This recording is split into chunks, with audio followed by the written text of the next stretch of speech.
주님의 이름으로 여러분들을 환영하고 축복합니다. 오늘이 종료주일입니다. 고난주간이 시작이 됐습니다. 우리가 고난당하신 주님을 묵상하는 것은 예수님의 고난이 우리와 상관이 있기 때문입니다. 예수님께서 거라사 지방에서 귀신 들린 사람을 만났을 때 그 사람에게서 귀신이 나오라고 명령을 하셨습니다. 자, 그때 귀신 들린 사람이 예수님에게 이렇게 말을 했죠. 하나님의 아들 예수여, 나와 당신이 무슨 상관이 있나이까? 나를 괴롭히지 마소서. 소리를 질렀습니다. 내 상황이 어떻든지 내버려 두라고 했죠. 간섭하지 말라 했습니다. 나와 상관하지 말라고 한 겁니다. 이처럼 이 세상에는 예수님과 아무 상관이 없이 살려고 하는 사람들이 많습니다. 예수님의 고난이 나와 아무런 상관이 없다고 여기는 것입니다. 그렇다면 오늘 예배 자리에 오신 여러분들은 어떻습니까? 저는 여러분들이 예수님과 상관이 있다고 확신을 합니다. 왜냐하면 만약 여러분들이 예수님과 내가 아무 상관이 없다고 여겼다면 여러분들은 오늘 이 시간에 나오지 않았을 것이기 때문입니다. 그러므로 오늘 종료주일 예배 드리는 여러분, 이 예배를 통해 예수님과 더 깊은 관계가 맺어지기를 주님의 이름으로 축복합니다. 종료주일은 예수님께서 십자가를 지시기 위해 예루살렘에 입성한 것을 기념하는 주일입니다. 그래서 이 종료주일은 예수님의 고난과 죽음의 과정을 묵상하게 되는 겁니다. 때가 되었음에 예수님이 빌라도 법정에서 재판을 받으셨습니다. 빌라도는 죄가 없는 그 예수님을 십자가에 못 박히도록 유대인들에게 넘겨줬습니다. 그리하여 예수님에게 제일 먼저 가해진 것은 채찍질이었습니다. 군병들은 예수님을 향해 채찍을 휘두르기 시작했습니다.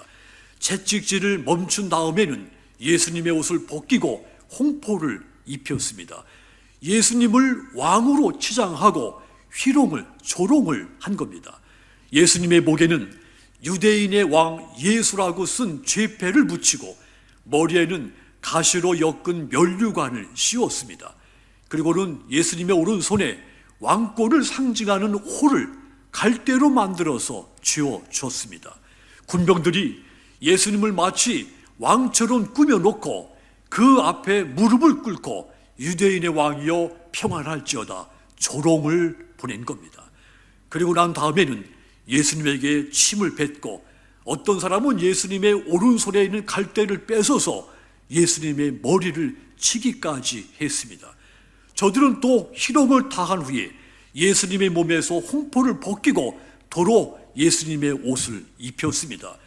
그리고 예수님이 달리셔야 할 그 십자가를 예수님의 어깨에 지우고 골고다 언덕에 오르게 한 겁니다. 이미 예수님의 몸과 마음이 쇠약해져 있었습니다. 십자가의 무게를 지탱할 수가 없으셨습니다. 그리하여 가다가 몇 번씩이고 넘어지고 또 넘어지셨습니다. 그러자 이 군병들, 구경꾼 가운데 한 사람이었던 구레네 사람 시몬을 붙잡아서 예수님 대신 억지로 십자가를 지게 하여 골고다 언덕으로 걸어가게 한 겁니다. 그렇게 십자가의 행렬이 골고다에 닿게 됐습니다.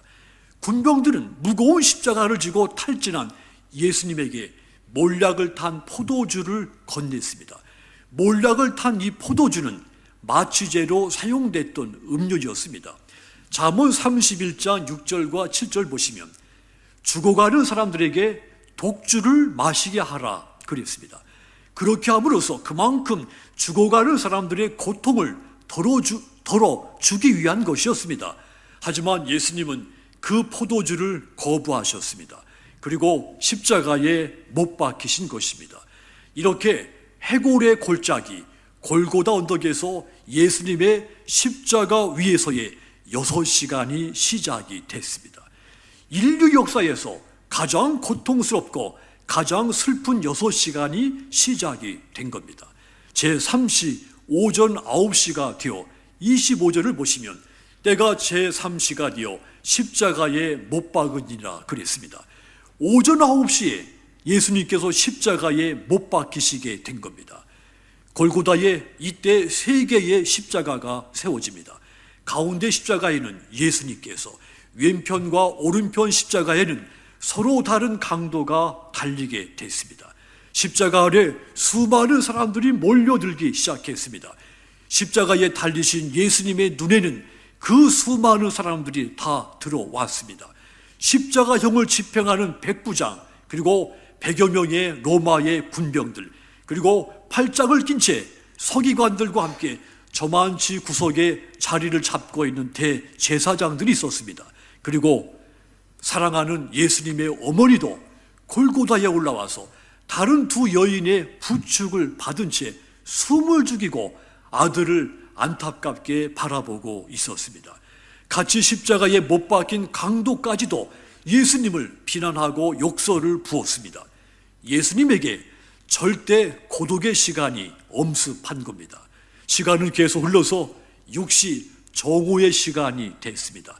갑자기 천지에 어둠이 임했습니다. 33절을 보시면 제6시가 되매 온 땅에 어둠이 임하여 제9시까지 계속되더니 그랬습니다. 순식간에 빛이 어둠 속에 사라져 버린 겁니다. 가장 눈부시고 빛나야 할 그 시간대, 인류 역사의 가장 캄캄한 시간이 흑암이 임하게 된 겁니다. 그리고 제9시 오후 3시가 됩니다.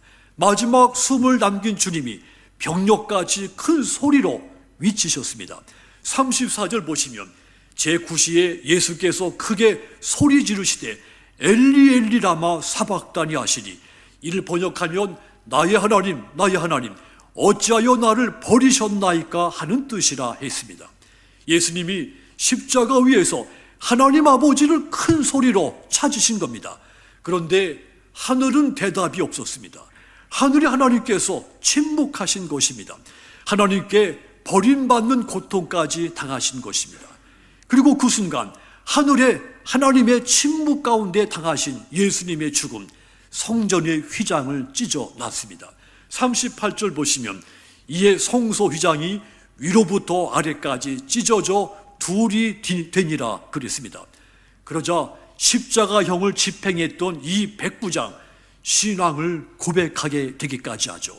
39절 보시면 예수를 향하여 섰던 이 백부장이 그렇게 숨지심을 보고 이르되 이 사람은 진실로, 따라합시다, 하나님의 아들이었도다. 아멘. 그렇습니다. 이렇게 시간의 역사에서 보면 짧은 이 6시간의 시간이 인류 역사에서 가장 긴 시간으로 흘러간 겁니다. 예수님의 십자가에서의 6시간이 이렇게 지나간 것입니다. 예수님께서 마지막 숨을 거두시기 전에 엘리 엘리 라마 사박다니 외치셨다고 했습니다. 히브리어 엘리 엘리는 나의 하나님 뜻입니다. 아람어 라마는 어찌하여 왜 이런 뜻입니다. 또 아람어 사박다니는 나를 버리십니까? 나를 완전히 포기하십니까? 이런 뜻입니다.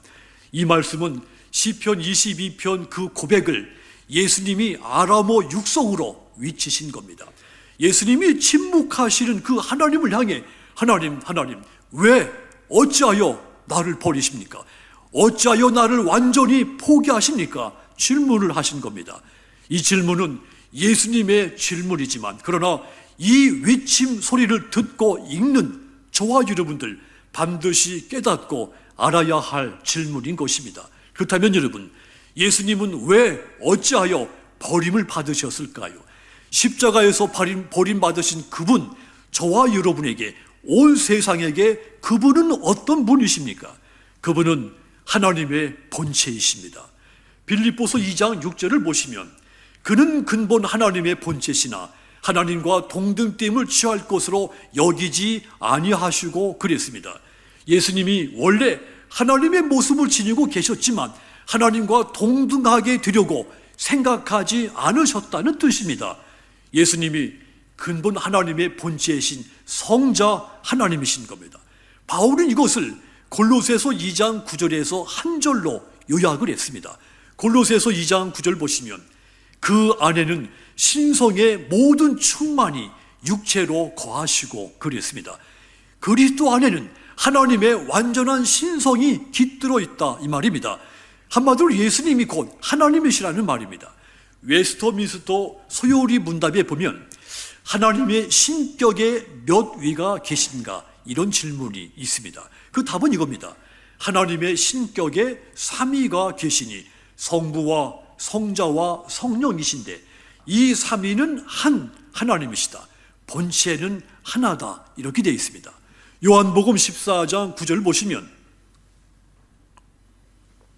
예수께서 이르시되 빌립아 내가 이렇게 오래 너희와 함께 있으되 네가 나를 알지 못하느냐. 나를 본 자는 하나님 아버지를 보았거늘 어찌하여 아버지를 보이라 하느냐 그랬습니다. 그 다음 절 요한복음 14장 10절도 이어서 보시면 내가 아버지 안에 거하고 아버지는 내 안에 계신 것을 네가 믿지 아니하느냐. 내가 너에게 이르는 말은 스스로 하는 것이 아니라 아버지께서 내 안에 계셔서 그의 일을 하시는 것이라 그랬습니다. 나를 본 자는 아버지를 보았다 했습니다. 내가 내 아버지 안에 거하고 아버지는 내 안에 거한다고 했습니다. 예수님이 하나님의 본체라고 하는 뜻입니다. 그렇습니다. 예수님은 하나님의 본체입니다. 그래서 예수님은 하나님의 본체이신 그 예수님은 고난을 당할 필요가 전혀 없으신 분이셨습니다. 그럼에도 불구하고 예수님은 십자가에서 고난과 죽임을 당하셨습니다. 인간의 죄를 사하시고 구원하시기 위해서 당하지 않아도 될 고난과 죽음을 당하신 겁니다. 그러므로 여러분, 정료주일에 하나님의 본체이시면서도 고난과 죽임을 당하신 그 예수님께 감사와 경배를 드리는 여러분들이 다 되시기를 주님의 이름으로 축원합니다. 또한 그분은 우리에게 누구입니까? 우리의 화평이십니다. 사도 바울은 로마서 5장 1절에서 그러므로 우리가 믿음으로 의롭다 하심을 받았으니 우리 주 예수 그리스도로 말미암아 하나님과 화평을 누리자 그랬습니다.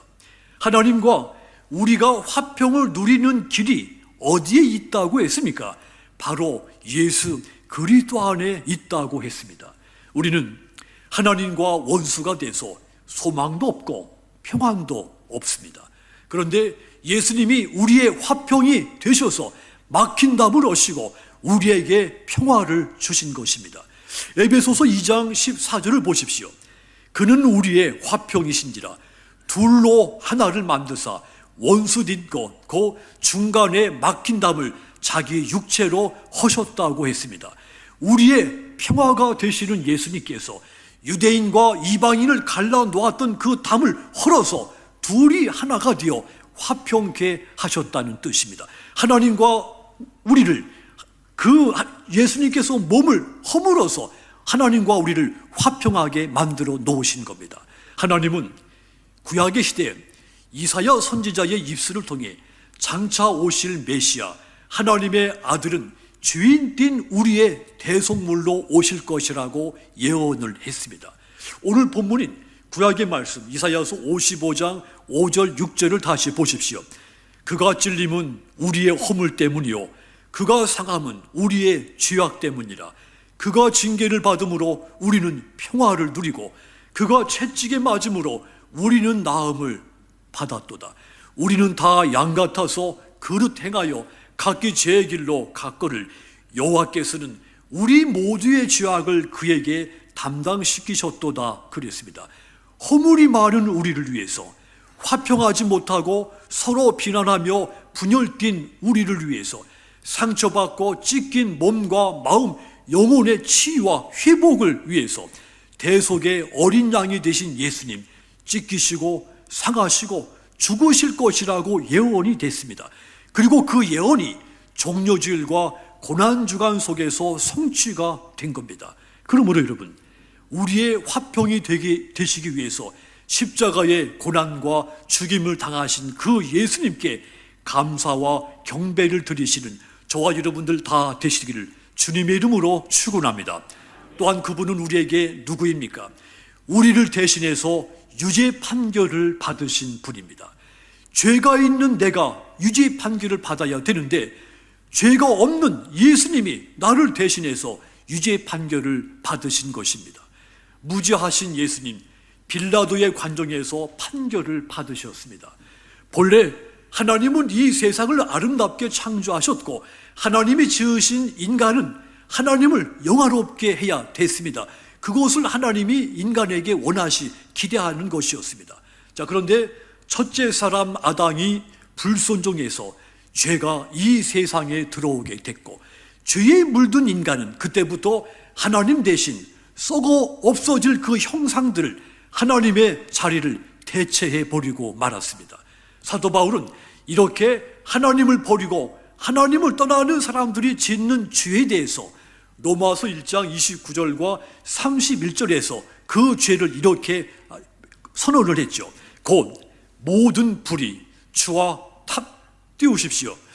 곧 모든 불의, 추와 탐욕, 악의가 가득한 자요, 시기, 살인, 분쟁, 사기, 악독이 가득한 자요, 수근수근하는 자요, 비방하는 자요, 하나님께서 미워하시는 자, 능욕하는 자요, 교만한 자요, 자랑하는 자요, 악을 도모하는 자요, 부모를 거역하는 자요, 우매한 자요, 배약하는 자요, 무정한 자요, 무자비한 자다 그랬습니다. 어떻습니까? 이 모든 죄들은 저와 여러분 속에도 늘 있을 것 같은 그런 죄가 아닙니까? 이 말은 곧 저와 여러분도 이러한 죄인이라는 뜻입니다. 바울은 이런 사람에 대한 형벌이 사형에 해당된다고 선언을 했습니다. 로마서 1장 32절은 그 선언입니다. 그들이 이 같은 일을 행하는 자는 사형에 해당한다고 하나님께서 정하심을 알고도 자기들만 행할 뿐 아니라 또한 그런 일을 행하는 자들을 옳다 하느니라 그랬습니다. 저와 여러분들이 하나님의 법정에서 사형에 해당하는 죄를 지은 죄인들인 것입니다. 누구도 예외가 없습니다. 그런데 우리가 유죄 판결을 받지 않고 죄가 없으신 예수님이 우리 대신해서 유죄 판결을 받으신 겁니다. 산헤드린에서 예수님을 재판할 때 그들은 그 예수님에게 신성 모독 명분으로 그냥 투석형에 처할 수도 있었습니다. 돌을 던지는 형벌에 처할 수 있었습니다. 그런데 그들은 민심을 사납게 만들까 봐 빌라도에게 떠넘긴 겁니다. 예수님을 넘겨받은 이 빌라도 예수님께 질문을 했습니다. 네가 유대인의 왕이냐? 이것은 예수님의 행위를 로마 제국의 반란, 정치적 범죄, 반역으로 만들 수 있는 질문입니다. 예수님을 사형에 해당될 죄로 몰아간 겁니다. 이에 예수님은 네 말이 옳다 말씀하시고 그 위에는 침묵하셨다 했습니다. 예수님이 침묵하시는 순간에 많은 이 무리들 예수를 십자가에 못 박으라고 외치기 시작했죠. 그래서 이 빌라도 저 무리들 만족시켜주기 위해서 예수님을 채찍질한 다음 십자가에 못 박히도록 넘겨줬습니다. 죄가 전혀 없으신 예수님이 유죄 판결을 받으신 겁니다. 사랑하는 여러분, 죄가 없으신 예수님께서 유죄 판결을 받으신 것은 전적으로 저와 여러분들의 죄악 때문인 것입니다. 우리는 예수님께서 우리 대신 유죄 판결을 받으시고 십자가의 고난과 죽임을 당하셨기 때문에 값없이 죄사함을 받았으며 값없이 사망에서 생명으로 옮겨지게 된 것입니다. 그러므로 여러분, 종려주의를 지내면서 나를 대신해서 죄인이 되어 십자가의 고난과 죽음을 당하신 그 예수님께 감사와 경배를 드리는 여러분들 다 되시기를 주님의 이름으로 축원합니다. 또한 그 예수님은 우리에게 누구이십니까? 우리의 질고를 지고 하나님께 버림받으신 분이십니다. 오늘 본문인 구약의 말씀 이사야서 53장의 4절 앞에 보시면 그는 실로 우리의 질고를 지고 우리의 슬픔을 당하였거늘 우리는 생각하기를 그는 징벌을 받아 하나님께 맞으며 고난을 당한다 하였노라 그랬습니다. 그는 우리의 질고를 지고 하나님의 형벌을 받았다고 했습니다. 하나님의 형벌을 받았다는 것, 하나님께 버림을 받았다는 이야기입니다. 채찍에 맞고 십자가에 달리신 그 예수님, 완전히 버림을 받으신 것입니다. 정오의 오후 3시까지는 이 세상에서 가장 밝게 빛나는 대낮입니다. 가장 환한 시간대입니다. 그런데 그 시간에 어둠이 임했다고 했습니다. 이것은 이 땅에 빛으로 오신 예수님께서 하나님으로부터, 모든 인간으로부터 완전히 버림받고 유기당했다고 하는 표징인 것입니다. 죄로 인해 벌을 받아야 하며 조롱을 당해야 되며 버림을 받아야 되는 것은 우리인데, 우리를 대신해서 예수님이 조롱받고 버림을 받으신 겁니다. 그러므로 여러분, 종려주일에 우리의 질고를 지시고 하나님께 버림받으신 고난의 주님께 감사와 경배를 드리시기를 주님의 이름으로 권고를 드립니다. 사랑하는 성도 여러분, 예수님은 하나님의 본체시며 우리의 화평이시고 우리 대신 유죄 판결을 받으신 분이며 우리의 질고를 지고 하나님께 완전히 버림받으신 분이십니다. 그렇다면 예수님의 보혈의 피로 구원받은 저와 여러분, 그 예수님께 어떻게 해야 됩니까? 예수님의 고난을 기억하면서 감사하고 경배를 드려야 됩니다. 예수님께서 왜 유죄 판결을 받으셨으며, 왜 채찍질을 당하셨으며, 왜 조롱을 받으셨고, 왜 버림을 받으셨습니까? 나와 상관이 있기 때문입니다. 나와 상관이 없으면 주님도 그렇게 당하실 필요가 없습니다. 저와 여러분과 상관이 있기 때문에 조롱받고 핍박을 받고 버림을 받은 겁니다. 나 한 사람 살리기 위해서 유죄 판결과 채찍질과 조롱과 버림을 받으신 것입니다. 그분은 진정으로 우리를 살리신 하나님의 아들이신 것입니다. 오늘 종려주일에 고난의 주님께서 베풀어 주신 이 크고 놀라운 구원의 은혜와 사랑을 기억하면서 그분께 감사와 경배를 드리는 믿음의 저와 여러분들 다 되시도록 주님의 이름으로 축원합니다. 기도하겠습니다.